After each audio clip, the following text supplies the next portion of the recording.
I've been having some conversations recently with people about products that can be used to clean and disinfect in the current environment.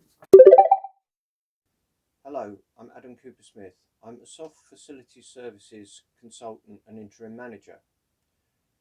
I trade as Soft Service Solutions.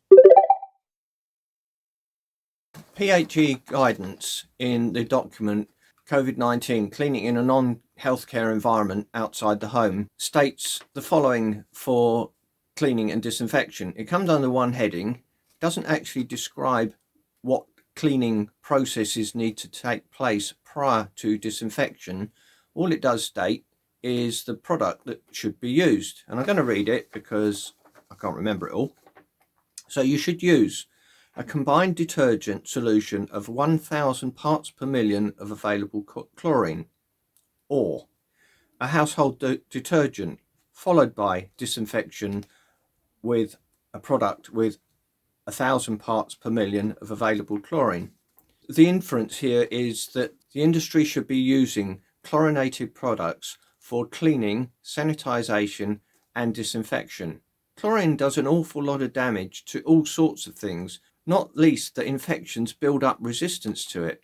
The third option is, if an alternative detergent is used within the organisation, ensure it's effective against envelope viruses. Now, at the moment, there are no tests that I'm aware of that can show that coronavirus, which is an envelope virus, is killed by products that are formulated to deal with envelope virus. So the comparisons that can be drawn are with similar products that kill SARS, for example. So COVID-19, one of the classifications is SARS-CoV-2. The SARS virus that you might have heard of really went round a few years ago, and it stands for Severe Acute Respiratory Syndrome. So the similarities are there. In most cases, we can be pretty certain that the products available do deal with coronavirus. The challenge here is, what can we use as an alternative to chlorinated products?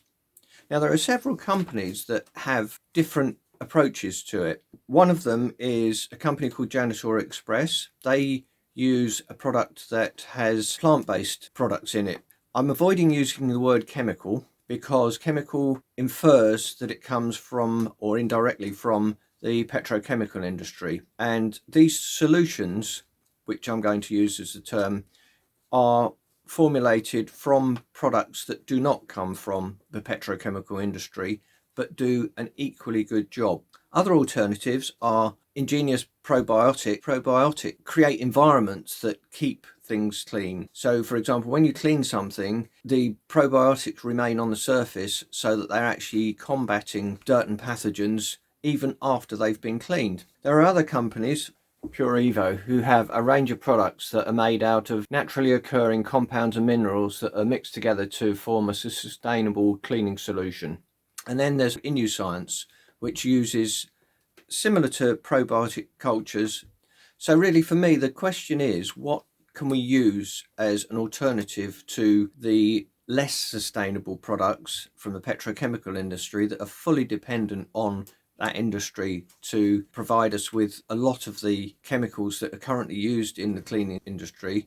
And we need to be using solutions that can deliver the same standard of cleaning in combination with other innovations. For example, microfiber cloth can be used to clean without any chemical or solution, just water, to remove 99.9% of dirt and pathogens from a surface. The problem here is that there aren't the facilities to launder the microfiber cloths sufficiently to remove the dirt and pathogens that they do pick up, because they absorb them into the cloth. Now, I'm sure that there are a great many other companies that provide similar sorts of products, and even some of the established brands will make claim that they've got environmentally friendly products. But when it comes down to it, a lot of those are sourced from a petrochemical side of the industry. They're just formulated so that they break down more quickly. The products that I mentioned are actually part of the natural environment anyway, and so they don't cause any secondary problems when they are flushed away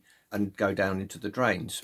I don't have the answer to this question, so it's as much a point of discussion that I would be very, very happy to open up.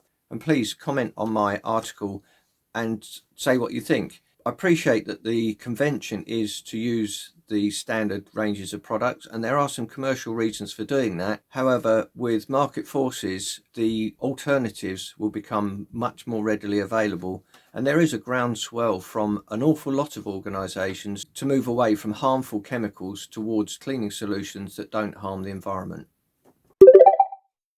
If you're watching this on LinkedIn, please click share and like my post.